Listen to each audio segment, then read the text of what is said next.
अस्सलाम वालेकुम दोस्तों, क्या हाल है? ठीक ठाक है? योग के सब खैर खैरियत से होंगे। मैं हूं आपका दोस्त सलाउद्दीन शेख, आपके चैनल के साथ let's go with Salauddin Sheikh.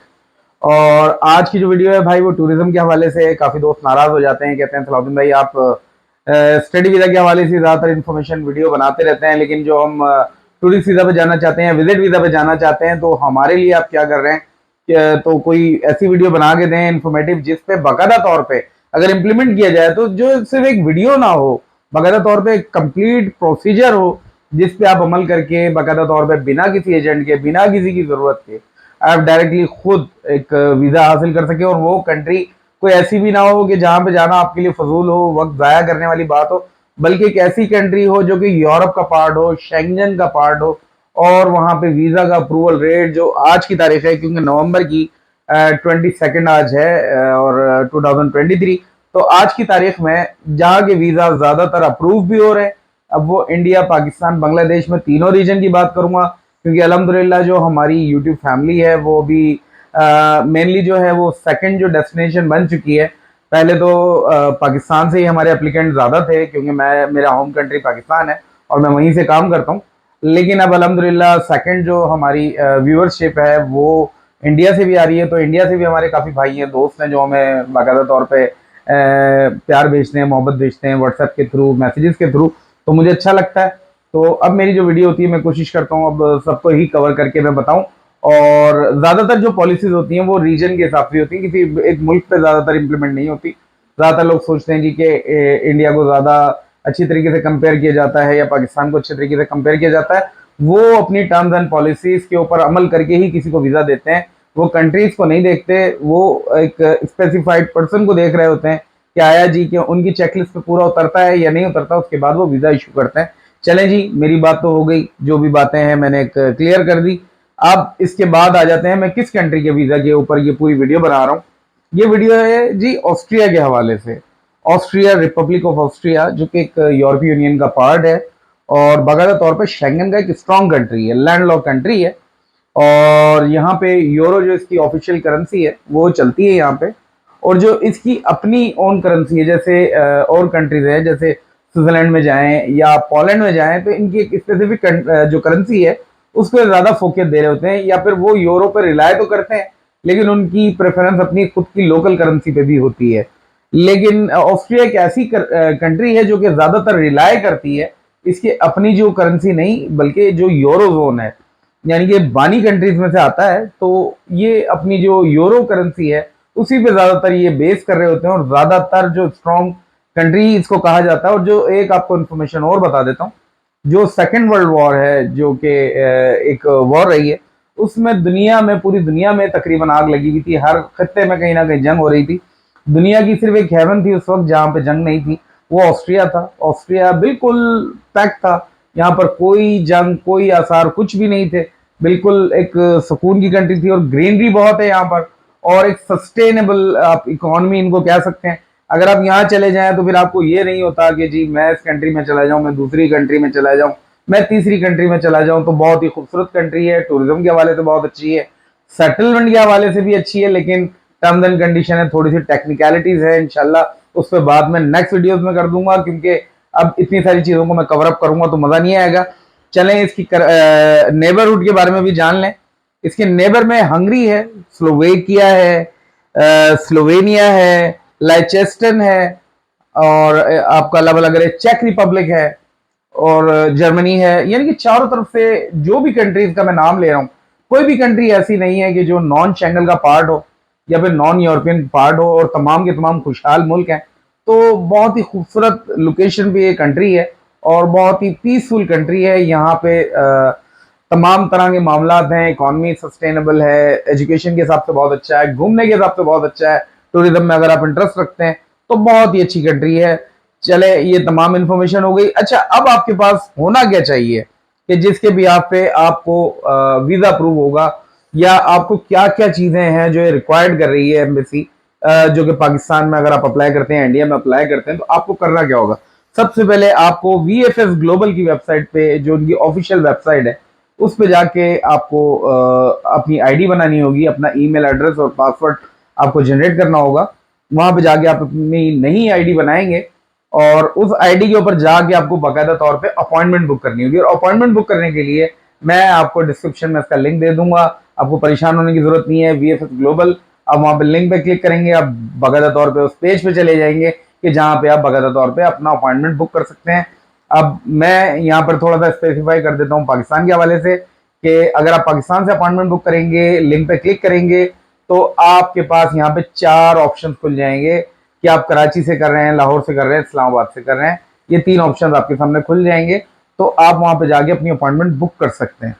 तो इसी तरह जो इंडियन हमारे हैं जो देखते हैं, तो वो ये कर सकते हैं कि इसको सर्च कर लें। तो उसके बाद मैं कोशिश करूंगा कि आप लोगों के भी जो लिंक है वो डिस्क्रिप्शन में पुट कर दूं, ताकि आप भी चाहें तो वहां पे जाके अपॉइंटमेंट बुक कर सकें। तो पहली बात ये हो गई, आपको अपॉइंटमेंट लेना लाजमी है।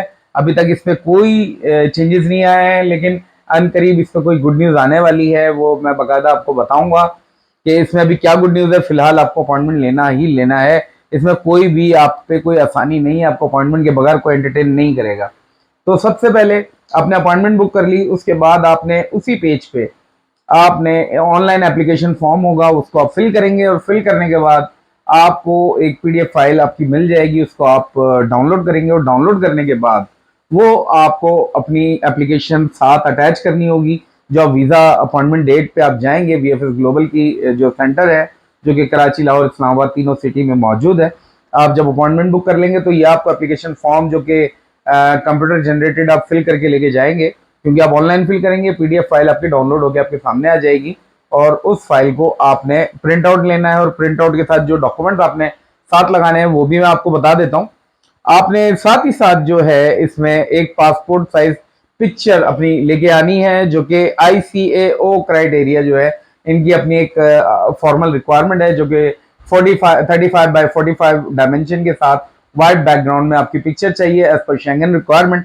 आप किसी अच्छे फोटोग्राफर के पास जाएंगे तो वो आपको बता देगा, वो आपकी बाकायदा तौर पे एक बेहतरीन पिक्चर आपको दे देगा। और पिक्चर जो होती है वो फर्स्ट इंप्रेशन होती है, कोशिश किया करें बेहतर से बेहतर आपकी पिक्चर होनी चाहिए। तो उसके साथ आपको फिंगरप्रिंट अपने देने हैं वहां पे जाके, वो तो आप वहां पे जाके देंगे। इसके अलावा आपके कोई अगर प्रीवियसली आपके कोई शेंगन वीजा वगैरह लगे हुए हैं तो वो भी आपको साथ ही साथ वहां पे उसका प्रिंट आउट आपको लेके जाना होगा। आपको प्रूफ करना होगा कि आपको पहले कोई वीजा लगे हैं, या फिर रिफ्यूज अगर कुछ हुआ है तो वो भी आपको वहां पे पेश करना है।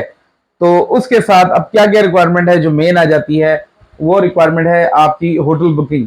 आपने होटल बुकिंग अपनी लगानी होती है, जिसके अंदर आपकी आर्टनरी होती है कि आप कहाँ कहाँ घूमेंगे, क्या क्या कहाँ रहेंगे। तो बगैर तौर पे जाहिर बात है, बंदा जहाँ पे घूमने के लिए जाता है वहाँ के नियर बाय में कोई होटल वगैरह की रिजर्वेशन करवाता है, तो वो भी आप करवा सकते हैं। उसके लिए भी मैं बकायदा तौर पे आपको लिंक दे दूंगा booking.com का, वहाँ पे जाएं और वहाँ पे जाने के बाद, या agoda.com पे भी करवा सकते हैं। तो वहां पे जाके आप अपनी होटल बुकिंग करवा सकते हैं। आप ड्यूरेशन ऑफ स्टे, अगर इसमें किसी किस्म की डिफिकल्टीज आती हैं तो किसी भी ट्रैवल एजेंट से या किसी एजेंट से आप रब्ता कर सकते हैं। लेकिन मेरी वीडियो बनाने का मकसद फिर खराब हो जाएगा। मेरा बनाने का मकसद वीडियो यही है कि आपको किसी की जरूरत ना पड़े, आप अपने तौर पर जब काम करते हैं तो मुझे बहुत अच्छे लगते हैं। तो ये चीज हो गई, होटल बुकिंग हो गई। इसके अलावा आपकी return flight booking, dummy ticket होनी चाहिए। कंफर्म मत करवाइएगा, क्योंकि जरूरी नहीं है कि आपको वीजा मिल जाएगा। रिक्वायरमेंट फुलफिल करने के बाद भी आपको डमी टिकट लाजमी बनानी है कि जी मैं और डमी टिकट के लिए आपको ये इंस्ट्रक्शन बता दूं, जो तारीखें आपने दी हैं, जो डेट्स आपने दी हैं, कि आप मिसाल के तौर पे 10 तारीख से लेकर 20 तारीख तक वहां पे होटल बुकिंग दिखा रहे हैं, तो 10 तारीख की आपकी डिपार्चर होनी चाहिए, 20 की आपकी रिटर्न होनी चाहिए। तो ये आपने रिटर्न टिकट की आर्डनरी उनको देनी है, उनको पता होना चाहिए कि ये आपका प्लान है। आपको एक कवर लेटर भी देना है। कवर लेटर में ज्यादातर यही होता है कि कवर लेटर पे मैं पूरी वीडियो बना दूंगा, 10 दफा वादा कर दिया, अभी तक पूरा नहीं किया, लेकिन मैं बाकायदा इस पे अब याद रहेगा मुझे, मैं कवर लेटर पे भी वीडियो बना दूंगा। लेकिन आपको मोटा मोटा चीजें बता देता हूँ कि कवर लेटर में आपने बताना होता है अपने बारे में कि आप करते क्या हैं। आप अपना इंट्रोडक्शन एक लेटर लिख रहे होते हैं एम्बेसडर के नाम या वीजा ऑफिसर के नाम, कि मैं, जैसे मैं सलाहुद्दीन में जा रहा हूँ, फलानी कंट्री जा रहा हूँ, जैसे मैं तुर्की गया था तो तुर्की जा रहा हूँ और ये फला फला विजिट करूंगा।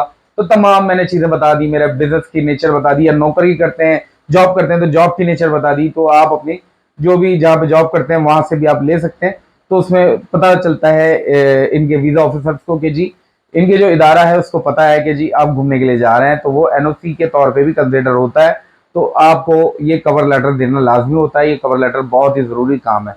इसके अलावा अगर आप जॉब करते हैं तो जॉब में आपको प्रीवियस मंथ की आपको पे स्लिप भी लगानी है, जिससे ये प्रूव हो जाएगा कि आपकी सोर्स ऑफ इनकम क्या है, आप क्या सैलरी ले रहे हैं।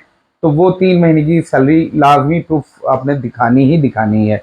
ये अगर नहीं दिखाएंगे आपका केस बहुत कमजोर हो जाएगा, वीजा डिक्लाइन हो सकते हैं कि ज्यादातर चांसेस है, बल्कि हो ही जाएगा, क्योंकि जहां पे आपको लैकिंग छोड़ेंगे वहां पे वीजा ऑफिसर को चांस मिल जाएगा आपका वीजा डिनाई करने का।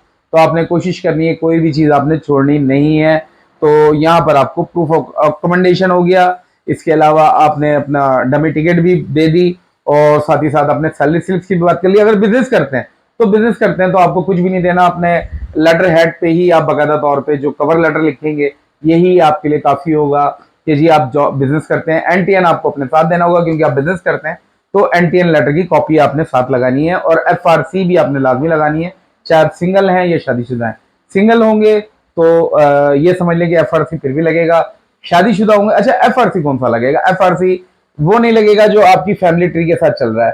फैमिली ट्री के साथ वो होता है जैसे जाहिर बात मैं हूं, मैं अगर अपना एफआरसी निकालूंगा तो मेरे फैमिली ट्री का आ जाएगा, जिसमें मेरे बीवी बच्चे जो भी हैं उनकी तमाम हिस्ट्री आ जाएगी। लेकिन अगर कोई एक एफआरसी मेरी फैमिली का मेरे बड़ों के साथ होगा तो वो एफआरसी उस सूरत में, जैसे मैं सिंगल हूं तो वो एफआरसी होगा जिसके अंदर मैं अपना ही निकालूंगा, तो उसमें कोई मेरे डिपेंडेंट नहीं आएंगे अगर मैं सिंगल हूंगा। तो आपने अपनी एफआरसी निकालनी है, अपने जो बड़ों से मुतालिक जो एफआरसी लोग लेके आ जाते हैं तो एफआरसी एप्लीकेबल नहीं होती, हर बंदे की अपनी एफआरसी होती है जो कि आप नादरा से ले सकते हैं। इसके अलावा अब आ जाता है कि आपने बैंक स्टेटमेंट दिखाना है, सबसे मेन पार्ट है, सबसे ज्यादा जो एप्लीकेंट है यहाँ आगे फंसते हैं। बैंक स्टेटमेंट आपने क्या दिखाना है? बैंक स्टेटमेंट में ज्यादातर दोस्त कहते हैं जी सलाउद्दीन भाई क्लोजिंग बैलेंस बताएं। भाई देखो, मैं आपको ऑन एयर सामने बात करते हुए बता रहा हूं, और बड़े असर यानी कि एक एक्सपीरियंस से बता रहा हूं। क्लोजिंग बैलेंस सिर्फ इस बात की गारंटी होती है कि आपके पास इतना अमाउंट है। आपके पास 10 करोड़ रुपए भी क्लोजिंग बैलेंस हो, डजेंट मैटर। सुन लें बात को जरा गौर से, कान खोल के, आपके काम आएगी। वो जो उसमें सस्टेनेबिलिटी होती है ना, कि आपने बैंक अकाउंट में पैसा किस तरह आ रहा है, किस तरह से जा रहा है, वो मैटर करता है। ये ऐसा तो नहीं है कि वीजा लगने से जस्ट 10 दिन पहले, 5 दिन पहले आपने पैसे पुट करवाए और वीजा अप्लाई कर दिया। तो ये भी बड़ा नेगेटिव पॉइंट है, ये आपको कोई एजेंट नहीं बताएगा। ये मैं बता रहा हूँ क्योंकि मैंने आपको की जान छुड़वानी है उन एजेंटों से जो डन बेसिस पर आपसे लाखों रुपए ऐड थे। मैं इन तमाम का भाई दुश्मन बना हुआ हूँ। हाँ जी, दुश्मनी मुझे कबूल है। तो आपने ये गलती नहीं करनी भाई, किसी कीमत पे नहीं करनी, सही है ना। आपको अपना एनआईसी का भी कॉपी लगानी है, पासपोर्ट भी लगाना है अपने साथ। पासपोर्ट आपका 6 महीने वैलिड होना चाहिए लाजमी तौर पे। जिस दिन आप अप्लाई करेंगे उस दिन आपका पासपोर्ट कम से कम 6 महीने वैलिड होना चाहिए, यानी कि जब पहुंचेंगे उसके बाद 6 महीने तक वैलिड होना चाहिए। एनआईसी और पासपोर्ट जो लगाएंगे उसके साथ आप कॉपी भी लगाएंगे और ओरिजिनल भी लगाएंगे। एनआईसी की कॉपी भी लाजमी लगाएंगे, और अगर आप पाकिस्तान के शहरी नहीं है, किसी और शहर से, मुल्क से रहते हैं, तो आपको अपना जो भी अपना रेजिडेंसी है वो उसको प्रूव करना होगा कि आप लीगल रेजिडेंस हैं। और बैंक स्टेटमेंट में जो मैं मेन बात बता रहा था कि जितना पैसा आता है, फ्लो आता है, उसको बताना लाजमी है। और मिनिमम मिनिमम मिनिमम कितना बैलेंस दिखाना है आपने? मिनिमम 10 लाख से कम बैलेंस ना दिखाएं, मेरी रिकमेंडेशन है। और सस्टेनेबल होनी चाहिए। और हाँ, आपकी जो सैलरी है वो मैटर करती है अगर जॉब करते हैं तो। अगर आपकी सैलरी 30-35 हजार रुपए है, एक एग्जांपल दे रहा हूँ, और आप पूरी की पूरी फैमिली को कैरी करते हैं अपनी एप्लीकेशन में, आपकी वीजा नहीं लगनी है, आपका रिजेक्ट हो जाना, आप समझे इस बात को। जिसकी सैलरी 25-30 हजार हो, 40 हजार हो, क्या आप सोच सकते हैं कि वो 50 लाख रुपए की मर्सिडीज मेरे मुंह से निकल गया, करोला वगैरह खरीद सकता है? कैसे खरीदेगा? ये उसके सेटअप में ही नहीं आता। तो आप वही चीज करें जो हो सकता है, पहले आप अपने आप को सेट करें। अगर आपकी सैलरी कम है तो पहले आप अपने लिए कोई सस्टेन रास्ता बनाएं, और इस एप्लीकेशन के साथ जो जो मैंने आपको रिक्वायरमेंट बताई है अपने तमाम लगानी है। फिर भी अगर कुछ छूट गया हो तो भाई आप मुझे लाजमी कमेंट बॉक्स में आके बता दिया करें, मैं इंशाल्लाह तमाम आपकी रहनुमाई करूंगा। और साथ ही साथ मेरा व्हाट्सएप नंबर हाजिर है, कुछ पूछना हो तो। लेकिन कोशिश किया करें यार, ये मुझसे सवाल ना किया करें, मेरी बहुत, मैं बता नहीं सकता कि मुझे कितना बुरा लगता है जब कोई कहता है ना यार ये कितने रुपए, कितने का वीजा है ये। भाई वीजा की फीस पूछे आप मुझसे, वीजा की फीस है 80 यूरोज। इसके अलावा 40 यूरोज जो है वीजा जो एप्लीकेशन सेंटर की फीस है। तो ये फीसेज हैं, एक 120 यूरोज बन जाती है टोटल। अब जो मुझसे पूछा जाता है ना कि यार इसके पैसे कितने हैं, इसका मतलब ये होता है मैं कोई वीजा बेच रहा हूँ, यानी पैसे ले रहा हूँ, वीजा बेच रहा हूँ। भाई ऐसा नहीं हूं मैं, ऐसा होता तो वीजा के लिए मैं कोई वीडियो नहीं बनाता। तो आपको मैंने कंप्लीट वीडियो दे दी है, मैं ज़्यादा लंबी इसको नहीं करना चाहता, बहुत लंबी वीडियो हो जाती है।